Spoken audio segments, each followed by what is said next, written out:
we're going to be starting a tiny home. Throwing up a super cheap little roundhouse so we can stay the night here at the farm now. First task, get this area where we want to put it cleared of all these weeds. So firstly, we'll get the tractor on here and we'll give it a good mow so we get it down about 4 inches. But we might need to trim it down to the actual bare dirt before we can be taking the topsoil out. We've got a mowed fairly close down. Pushed a few logs out the way from this wood pile. And this topsoil's moving pretty easy with the bucket. So I'm going to give it a go, scrape all this out as much as I can with the bucket before I have to do any shoveling. Got so deep with the front bucket on the tractor, found the subsoil layer. It's a bit heavy for our machine, especially in this corner over here. We're gonna have to dig this by hand. I'm gonna stick a post in the center, cut a piece of string to the right radius, then use that and we'll dig out the perimeter. Go for a 5 meter diameter. Let's get this post in. So I haven't knocked it in very far, but that's more than enough for now. Get this close to the ground and let's start shoveling. Ooh. Yeah, it's a little bit tough doing that in this sun. A bit drippy. I've got the perimeter chopped in now though. Let's start chipping out all this stuff from the centre. So we're getting there, basically chopping in lines, and then Stu's coming along and lifting all the bits of turf out, saving them over here on this tarp. So when it comes time to green up the roof, we've got loads of pre-cut bits of turf already. We've got a good old patch of turf going now. Just lift all this turf out of here and start working away on that last little section of earth. We're now getting down to clay subsoil material underneath. As you can see, it's starting to get a bit yellow. Dug a little side chute off so we can dig this all the way over there. Then we'll fill this with stone. Obviously we're filling the underneath here with stone, so if any moisture actually gets under the building, it should all flow this way out of this drain nicely. So all this topsoil, I've decided just to bank it in over here. Can sort of see there's a bit of a bowl in there. There's also one over this side. I'll be putting the drain in. I'm gonna go for a second drain here as well, which is another low spot. And then yeah, we'll fill in this bank, level it all out around the edge nicely. So we've got all of the area dug out and ready for some stone to go in here. Today we're doing the base layer of our roundhouse. So first job of the day, unload all of this stone and wood. Looks like I've slightly under ordered though. This is only 4 tons so far. Yeah, this spread out, we should probably only need a couple of extra tons. Let's crack on though. 4 bags didn't do it anywhere near. So I think we need another 2 bags over this side, and then probably another 2 bags over here to get it all level with the top edge. Let's go put another order in for some road stone. 5 more bags involved. 9 so far, but I think we are going to have to get that last one. Just sort of leveled this bit out with my boots quickly. I'm just going to roughly get it flat with that middle piece over there. It shouldn't matter too much if I'm a little bit out here and there because of the circular nature of the building. It's only usually essential to get squares and stuff when you're building brick stuff and square stuff, because otherwise you end up being unsquare. But with a round building, shouldn't really have that problem. 9 bags, and it looks like we still need another 2 bags down this end. We'll just get the nice flat level piece here, and then I'll just start working my way around, building up a flat level all the way around the edge, using the stuff from the middle, and then we can fill the middle back in at a later date. That way we can crack on getting some bags in. No time to waste waiting for another delivery, so let's crack on and we'll get the edge level. I've just quickly tamped down a little flat spot there to start. A couple of spoons like that. That pile is just above the top of the grass, so we're about 2 inches above grade there now. A nice compacted level area to start building up a little bank like 2 foot wide all the way around the edge of the hole.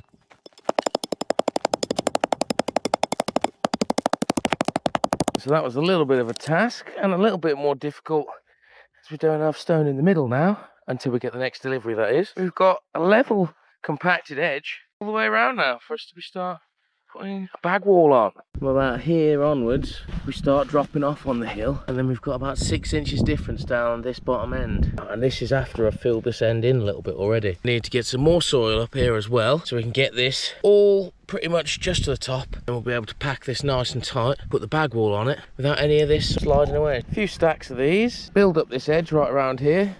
Obviously massively underestimated how much stone we were going to need. Grass is in, supporting that side. Got a level all the way around now. So let's get some bags on the go. I'm just going to fill the first row of bags up with more of this stone out of the middle. That way we should have real good break between any moisture in the ground. So these are my bag fillers, made them out of some offcuts of wire. Basically, stick the bag inside, hold it up nice and straight for you to fill the bag, and then flick it off. Slide it out. The first bag of stone filled for the first layer. Get that end under there so it's not going to pop open when I'm doing any compressing. First bag in position. It's a bit of a sweaty one doing this. 31 degrees today here First half of the first row in. It's time for me to go home. The missus is going to be already be mad. I went and finished off the last ring of compacted stone bags, and I've given them all a whack down already. I've started bringing over some filled earth bags already. I'm picking out the larger ones, but sort of anything sort of golf ball sized or less I've been leaving in. You know, I had someone mention leaving the stones in depletes the efficiency of the actual insulation of the wall. I say use what you've got. I'm not going to spend hours sifting loads of stones out rather than just filling bags quickly and getting this done as soon as I can. As they say, time is money. Start doing the last bag or two out of this pile here. Just disturbed an ant's nest, it looks like. Don't want too many of those in the wall though. So basically we're going to run barbed wire in 2 strands all the way around the outside, and then we're going to start putting earth bags on top of the wire, which will then act as a bit of a Velcro type situation, help hold them together whilst we're putting the structure up. Second row of bags is on and compacted. We've got a pretty good wall going now.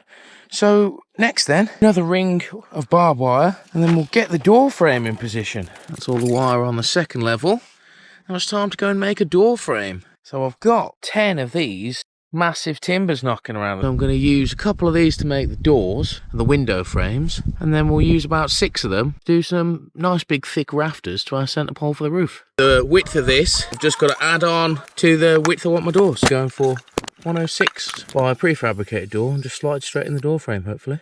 Roughly in position. Sorted. I'm just going to try and lock it in square with a couple of braces on the corner now, and then I'll move this into position. Got my mate here, Sam, helping me today. So we're going to try and smash out as much of this as we can. See if we can get at least 2 or 3 levels bagged up. So I just want to point out how effective this sort of small tamper is as well. I've seen a lot of people trying to make their own tamper for doing earth bag work like this, or using one that's designed for doing large areas for when you're doing like a block paving scenario. These are the sort you want. Weighs about 20 kilos. It's not actually that heavy to repeatedly use. 5 rows in, about a quarter of the way there. So we're already really strong without even putting any mortar on this. This is why I decided to build a circular building this time rather than a square, because kicking the wall pretty hard there. If that was just normal blocks, I'd have probably kicked that over. I'm liking the circular build. Best brick pattern as we can. All the bags are slightly different sizes, so it doesn't line up all the way around, but pretty good. That and the Velcro, pretty sturdy wall so far. Let's crack on. We'll put another layer of barbed wire on, get those corners in, and then one more layer, then we can start doing some windows. These doors, I'm going to cut them down, so we've just got this big window, and we're going to make 2 windows out of this top section. Pretty solid timber. I'm going to leave the door handle on, so it always reminds me where these windows came from. I'm going to go for a window on either side, pointing east and west, and then I'm going to have a window on the north side as well. So I've got 8 of these big massive sleepers left. I'm going to have the bottom of the windows just a bit longer than the sides. Got to mark them all out, and then we'll get some cut. Build the first one, see how we get on. That's the 2 sides. Now we'll just measure up the top and bottom, get those cut, screw this together, see how it looks. So I've cut all this so it's super snug. There's literally like a mil on the top, a mil on the bottom. I'm going to set a block of wood on the edge so I can rest the other side of this 2 inches back from the edge, so I can have a little lip on the outside to be silicone sealing, making sure no water transgresses underneath this window and around the edges. And then that way it's going to leave me a nice windowsill on the inside edge too. To screw all these big timbers together, gone and got some of these bad boys. Massive jacking screw type screws. Come up pretty good, I'd say. I don't know if you noticed, but I put those screws in at a bit of an angle so I can get them out from this side. Just going to put in a few more around this side at a bit of an angle into the wood. Lock this window in position now until I get some trim go around the outside and the inside. So with the basic design down, I'm just going to crack on with this next one. Got one window over there, one window over here, pretty much equally spaced. 4 and a bit bags from the door, so I'll be able to pretty much look in every direction. So the last window to get ready. Fingers crossed, not going to have to put anything extra wood-wise over the top of this. Doesn't look too shabby as a window, does it? Filled up a couple hundred bags. Get these in the wall over there on the roundhouse. It's a short enough distance just to be ferrying these over to the wall. So I'm going to ferry over a row at a time, and then I'll do each layer of barbed wire, have a little rest on the arms. As this isn't a very big room, it shouldn't actually require much to heat it. We're going to have a little log burner in here, which should do pretty nicely. And in the summertime, it should stay cooler because it's got a foot thick walls, and I'm probably going to have a foot or 2 of soil on top too. Got a few more layers on. Looking not too bad. We're almost halfway up the well, we're halfway up this window. Almost over the top of the circular window at the back. We're finally starting to render the outside of our roundhouse here. Filling in the gaps with the mortar material. So far on the bottom, just been flicking a bit in and then smooth it away like so. Pretty simple process in making this outside render material as well. Buy pre-bagged mixes, or you can do what I'm doing, taking some sharp sand and some concrete, mixing them together in a roughly 4:1 ratio to create that sort of mix we're putting around. You can see in the back there, we're just right now. Now it should be a fairly strong mix and it should lock all these bags together pretty nicely. We've got the first couple of layers done. For efficiency purposes, I'm just going to do blocks at a time. Now I'm going to go to the row below window level. So I've got 5 more rows to do all the way around. But yeah, I'm just going to do a block section of all 5 rows and then move my way around, I think. Should be nice and quick that way. When we did this to the well house, this made the structure ridiculously strong straight away. We shouldn't get any wobble at all, even though we'll be 8-9 feet in the air by the time the bags get up to the final layer. I'm just going to throw in the step as well whilst I'm here, and also start the little ring of bricks that I'm going to put around the bottom edge. I'm not going to bother taking out any of this topsoil. I'm just going to build straight on top of it. I'm going to let this base layer of bricks dry out. Place a big rock in the middle. Hopefully this is all dry by tomorrow morning, because we have the last delivery of roadstone we're going to need, last few bags to fill this up to floor level properly. We're on the home stretch filling these earth bag walls. Bosh, got pretty much all of the bags to finish it done already. Bashing away at the subsoil layer, getting it all nice and loose, and then filling bags. We've got loads of bags filled. Time to continue using our little loader here. We'll bring the rest up. I need to be up on the ladders to actually be doing anything on the wall. All right then. She's getting there, big time now. 2.5 more rows to go. Let's get in the tractor, get the rest of the bags up here. Just adding in these bits of metal now. So then this way, we can have a nice anchored in piece of metal to tie a little wood sill we're gonna have around here to the actual structure. 600 sandbags later, we have an 8-foot sandbag wall. Next task is just tamp down this top layer a bit. Then I'm gonna cut a load of pieces of wood, similar size to this, to net a little wood sill all the way around the top edge, which I'll be able to sort of level out with little stones, little bricks, ready for a layer of mortar. Used a little bit of stone material under this corner to get it level. We've got a nice level sill all the way around the top now. Don't forget to give it a like and a comment. Let me know how you think the build's coming along so far. Today, we're continuing on with our mortaring all the way up to the top of the wall. Windows are done, doors done. So she's coming along pretty thick and fast now.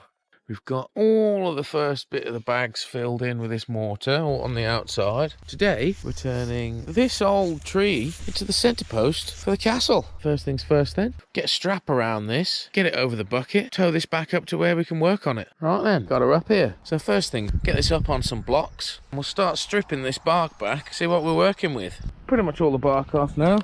Just got a little bit of the paper bark left. We've got almost a foot square platform. We'll cut some grooves in here so we can just slot the roof beams straight into the centre post. Coming up with some beautiful colours. I guess this will definitely dry different, but I think we're definitely going to end up with some nice patterns in there too. To fix it in, I'm going to use this pre-casted biscuit that I made right in the centre of the room. Dig down a foot and a half. So then I can put the biscuit underneath this layer of stone. Then I'm going to put my log on top of that. We're finally going to get a roof on the roundhouse. I've got a ready amount of these 6x2, 6 metre long timbers. Basically going to be notching a little end on so it sits flush on the top of the centre post. And then we're going to run it over, notch a little piece out so it sits flush on the end wall. Screw it down at the top. Use some sort of bracket at the bottom to lock it in. And then we should be good to go. One beam in. And then it'll be a process of rinse repeat all the way around. And I think we're going to end up with about 10 or 15 of these. First thing we need to do is mark up a few more of these, cut some notches out like so. And yeah, it's that easy. Sitting on flush. So as I don't have a ladder that's actually tall enough to get up there to attach these to the centre post, what I'm going to do is I'm going to get 4 of these on, pushing against the centre post from all opposing sides, and then I'm going to lock this far edge here with one of these into the top beam to hopefully provide enough stability on this centre post that I can lean our longer ladder up against it and get right up there. Had to take the pole down so we could get this sheet of plastic underneath, which I forgot to put in. Stop any moisture wicking through the floor into the concrete / into the wood. screwing these in. That was a bit sketchy. Show you. See, we've got them big decking screws, same as we've used for the window and doors. We've got zero movement, so it's worked. So now I've got the first couple on, it's just fitting all the rest of them in place. Just resting them on the middle till I get on the edges of the building, where I'm using little brackets to lock them into the perimeter, and then a giant big decking bolt to hold them to the middle.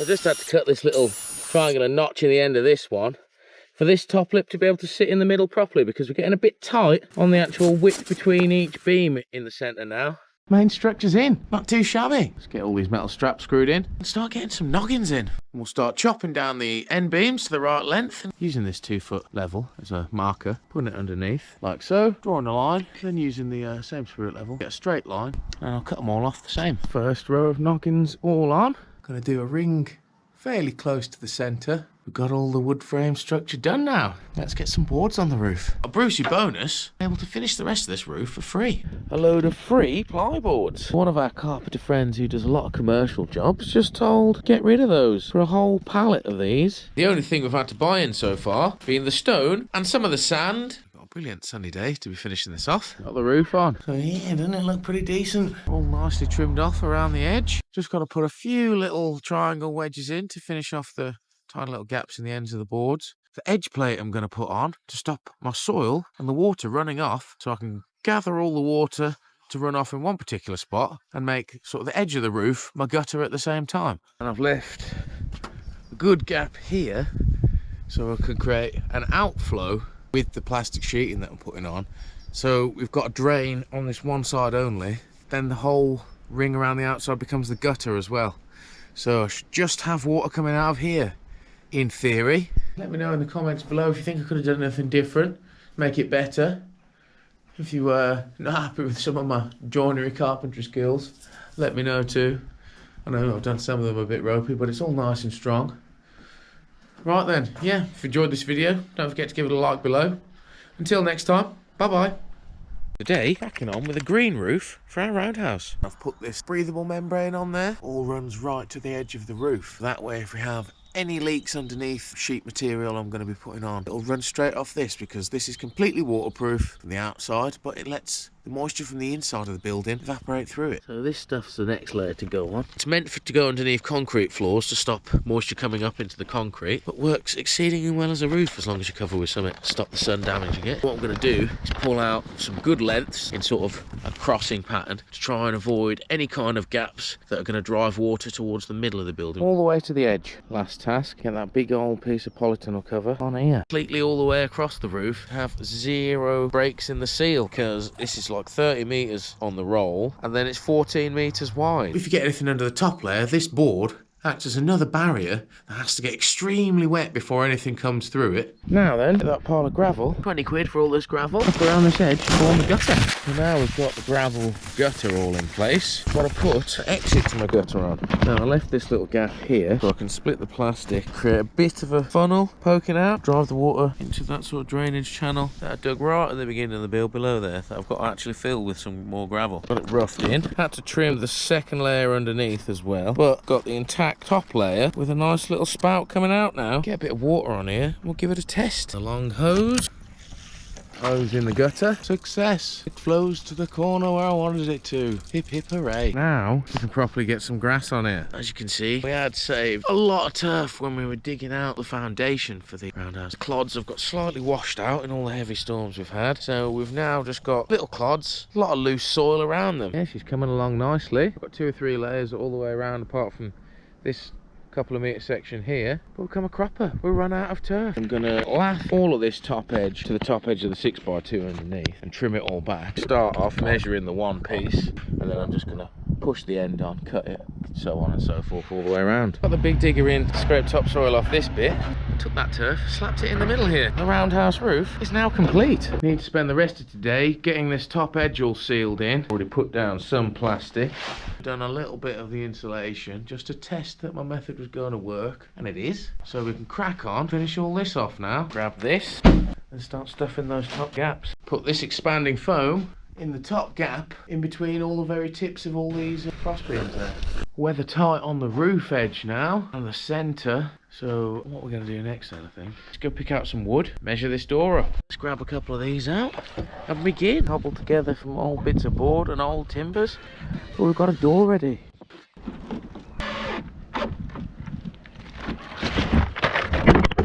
Looks alright for now. I'm 100% weather tight. Just going to crack on with a bit of rendering. Try and get this back edge as all sorted as possible. So I got a good bit of this first coat on. Doesn't look too bad. The last bit of plastic down on the floor also. I've trimmed it all down so it's just at the same level of the top of the first course of bags, which is all filled with stone. The mix of sharp sand and cement. So we end up with stronger sort of stuff, more like concrete material in between each bag. Plastic is down around the edge. So I go round, seal this bottom joint, some bricks in position, all the plastic in place ready for the floor. That's all the bottom layer secure nicely. Just trimmed down pretty much at the right level all the way around to come in and put the earthen floor in at this height. We got the first bit done, first half anyway. Coming along nicely. Don't forget to hit that like button. If you're not a subscriber, hit that bell button. We've got the inside all pointed out now.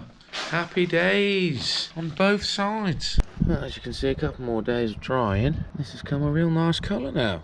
Had a brand new log burner, didn't I, as a present from the family? 5.5 kilowatt multi-fuel burner. Comes with flue, mounting plate, roof plate seal, silicone to seal the edges, some putty on top of here to do all the flue, everything I need. So, quickly threw in marble slab here. Plan is, put the log burner in the middle of here, have another piece of marble up the side there, another piece up this side, then 2 pieces up the back, and then I'm going to continue this brick edge all the way up the side of the marble here, and then pack the back of it with more mortar so I can create quite a good heat sink out of solid stone and brick around this log burner once I've got it in position. So we've got the legs on, got the top flue screwed in, because this one you can mount on the back there, which are filled in, or you can mount to the top. To fill this gap with the heat resistant putty I've got, I'm going to go get a bit of string so I can do a plumb line from the roof straight down the middle of the flue here.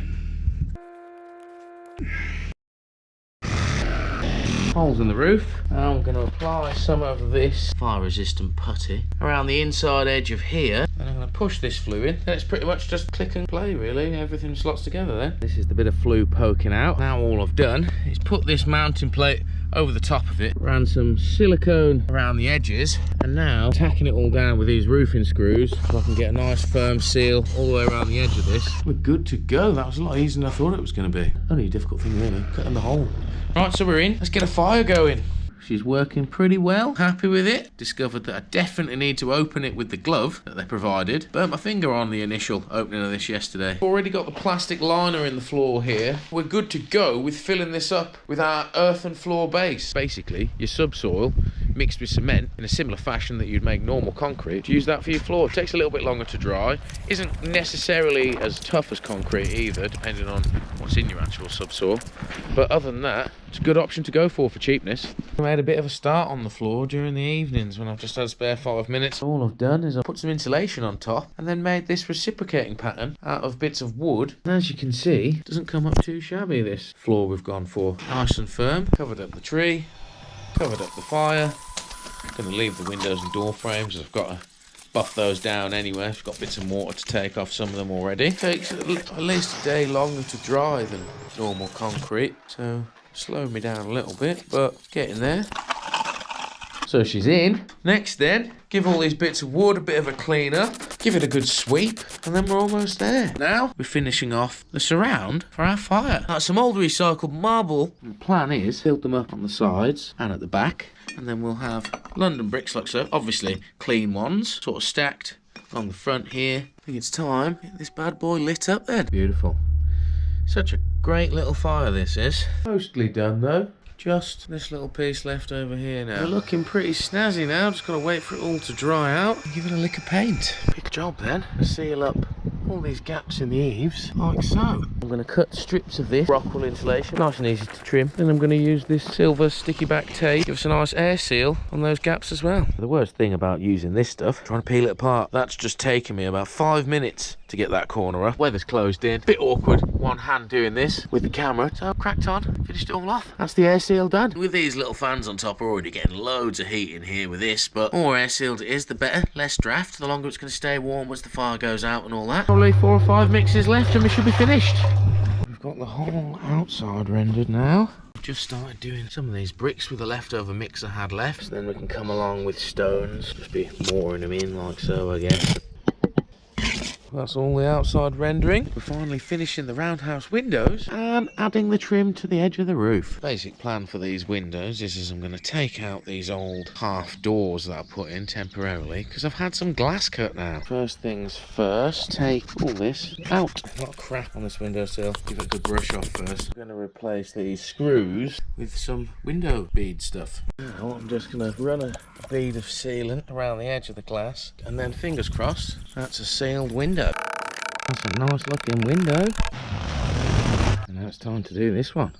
Windows in, bosh. Right then, let's start doing this trim, the edge of the roof. So what I'm going to do, cut a load of 20cm little bricks like this, arrange them in a bit of an overlap pattern, like so, on the top, and then when we get to this side edge here, I'm going to try and mesh them so they're overlapped and overlapped. Got all the wood painted, with the first coat at least anyway. Also went and fixed the sword on the door, so it looks like an actual sword now, rather than an upside down cross. Let me know in the comments below what you think of the roundhouse so far. We're pretty much there now.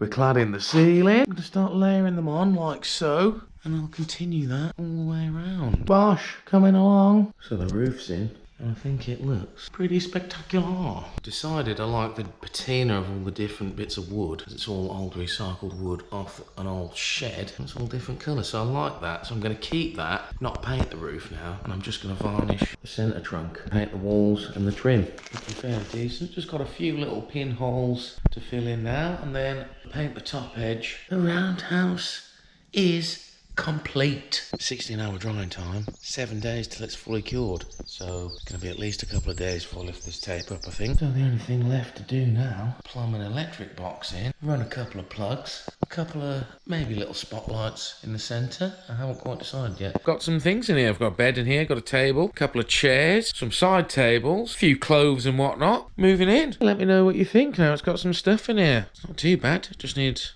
a wardrobe and a chest of drawers over here, which will also hide the fuse box. So, until next time, bye-bye.